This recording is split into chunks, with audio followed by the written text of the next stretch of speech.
everyone. First of all, I would like to extend my thanks to Wayne, Donna, and the folks at ACTLA for reaching out to me to be part of this virtual panel today. I value each opportunity that I'm given to connect with my colleagues from across Canada. I want to express my gratitude, first of all, for two things.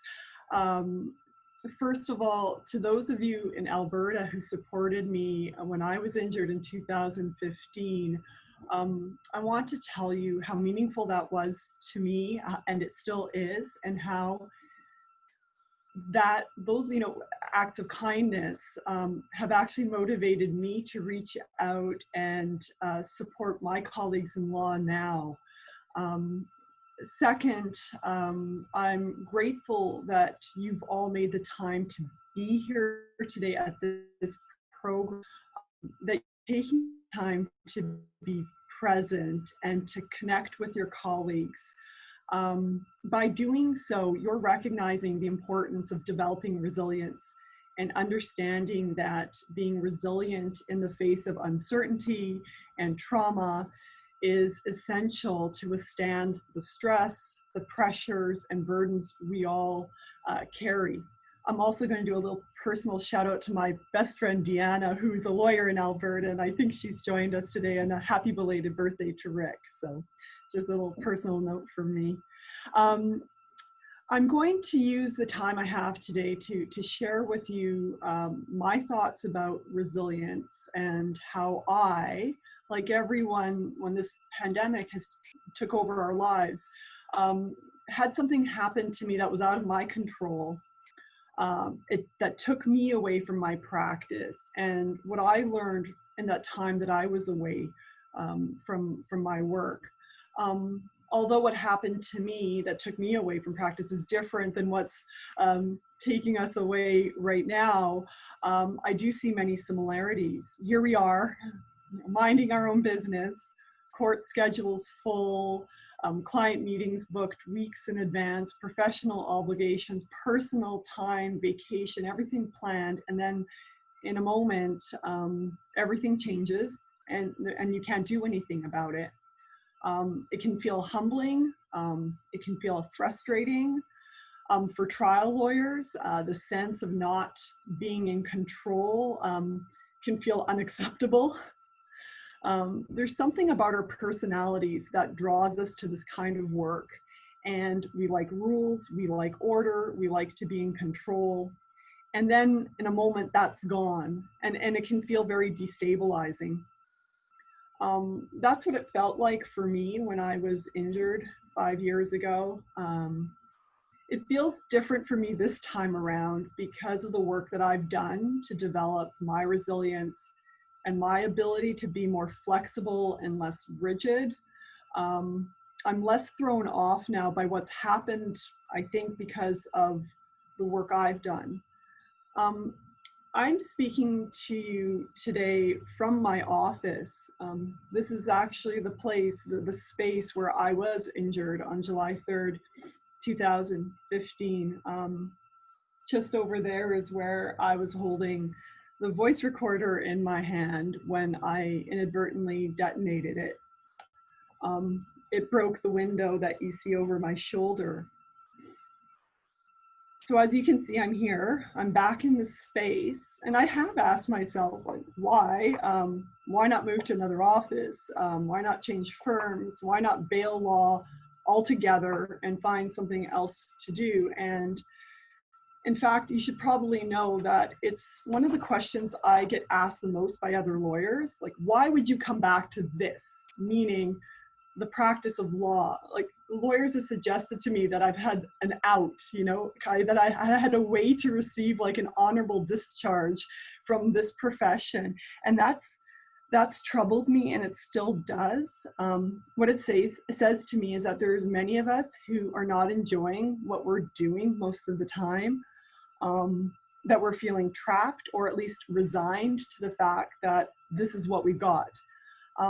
Yesterday on a video conference coffee get together with other women lawyers in Winnipeg, I was struck again by the experiences shared by my colleagues as they reflected on what it's felt like to be away from practice. And the range was really broad. I heard everything from those who felt like it was a blessing in disguise, that they realized that they were on autopilot and then hadn't even noticed, and this was a wake-up call. And then there were those who were describing feelings of being distressed and disoriented and anxious about the future and unsettled by a realization that, oh my God, without my professional obligations and full agenda, who am I really?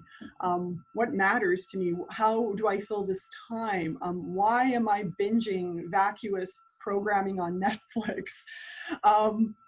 I've got this gift of time that I never had before, yet I'm feeling shaken and unsettled. What am I without my career and the demands that it creates for me? So hearing that took me back to the time that I was away from practice. In that year and a half when I was recovering physically from my injuries, I spent just as much time to pay attention to my mental health. The hardest thing for me when I was injured, and it seems strange to admit, but it's true, the 2 weeks or so after I returned home from the hospital, my thoughts kept going back to my practice, to my clients, those people that I was convinced needed me. Worries and anxieties about how my colleagues were handling my practice and managing my special clients. Here I was home, bandaged, wounded, burned, and my thoughts were not on me and my family, but they were on my practice. And what I understand now is that what I experienced had less to do with this dedication I had to my clients and my professional obligations, but it had more to do with my ego. I recognized that I had tendencies around perfectionism, and this discovery was very eye-opening for me. Being away from practice abruptly is like being thrown from a treadmill. If you can land on your feet, catch your breath, you've got this really unique opportunity to look at this treadmill and see how fast that belt is spinning. It's actually quite amazing that you don't notice the speed of it when you're on the treadmill. It's not until you step back and you look that you see, you're like, wow, like that's pretty intense. As you stand there looking at your treadmill, think about how you can safely get back on it. More importantly, next time you need to exit, think about how you can safely exit, because you may not be able to land on your feet. I was able to land on my feet when I was injured because I'd already, in the year before my traumatic experience, paid attention to self-care and factored in, for me at the time, because of other things that were going on in my life, counseling. That was a start to a foundation for me. Since then, I've added things that I used to imagine were self-indulgent and even selfish, like reading a book for pleasure. Things that I now understand are vital because it means putting myself first before my clients, before my professional and community commitments. Because to put yourself first requires that you're able to articulate and identify what in your life brings you joy, what matters to you, what are the values you believe in and what you want to live by. And to do this, you need space to tackle those questions. And how do you do it? I think it's about seeing the space that already does exist for us, despite the pressures and commitments, in particular those that are unique to lawyers. It may not seem like there's space, but there is. You need to use the space to be alone, to tackle those uncertainties and anxieties from your own life that inevitably surface when we stop putting everyone else's agenda before your own. It will be uncomfortable, but accept that, because those questions, like what's important to me? Why am I doing this? they need to be answered honestly. And the answer, if the answer is I don't know, that's okay. You're being honest with yourself. But what's not okay is living for your clients, for your law firm, your other commitments, and not giving the same amount of attention to yourself. When I was thrown off the treadmill, and believe me, I've been tossed off many times since then, and COVID is the most recent, I found myself disoriented and trying to understand what was happening. The space that I was in was huge, and I understood reluctantly that I had used the culture of hard work that we reward in the legal profession, and my dedication to my work as an excuse not to wrestle through tough questions about my place on this earth in that short time I do have. Embrace the space that you've been given and go further and create more space. See this time and this space that you've been offered as an opportunity to do an audit.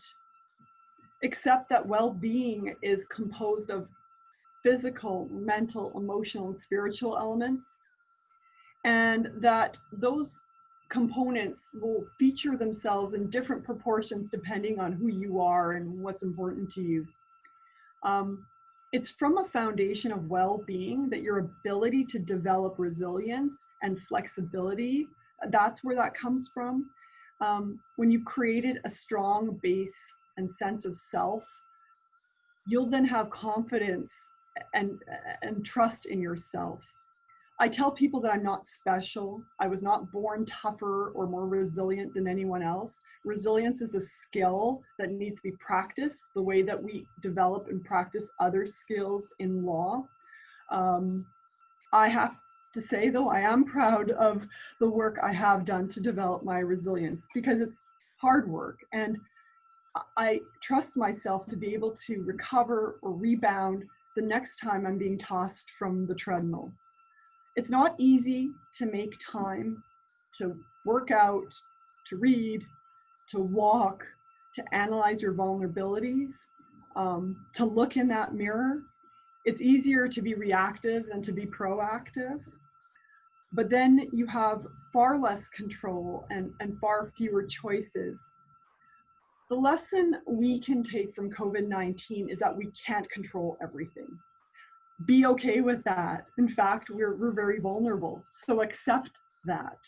Be uncomfortable, be vulnerable, be kind to yourself, and give yourself the attention that you would give your best client. Give yourself the deference and the respect that you would give to the court.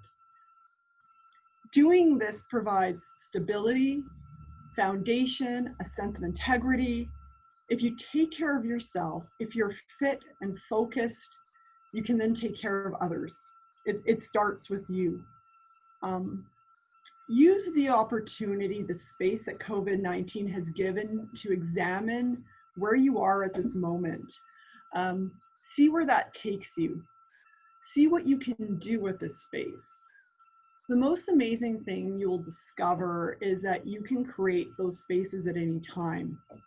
Even when things go back to or go to a new normal, and you're back on your treadmill, even when the speed picks up, you know that you can create space at any moment to breathe and recalibrate. Even when a life-changing or a traumatic event comes, and it will, or a tough work commitment like a multi-week trial is on your plate, know that you can create the space. It's a powerful tool. It grounds you and it keeps you accountable to yourself. And I'm nearing the end of my allotted time. So I do again want to thank the ACTLA for this opportunity today and for letting me be the opening act for Lorraine and Justice Hollins and Romana. It's quite hilarious, and I'm overcommitted and I have to get to another matter. So much for creating my space. But I've had the good fortune of having heard these incredible women speak on issues of well-being before, and they have powerful messages which I know will resonate for many of you. Thank you from the bottom of my heart for letting me be able to share with you and be here today. Thank you.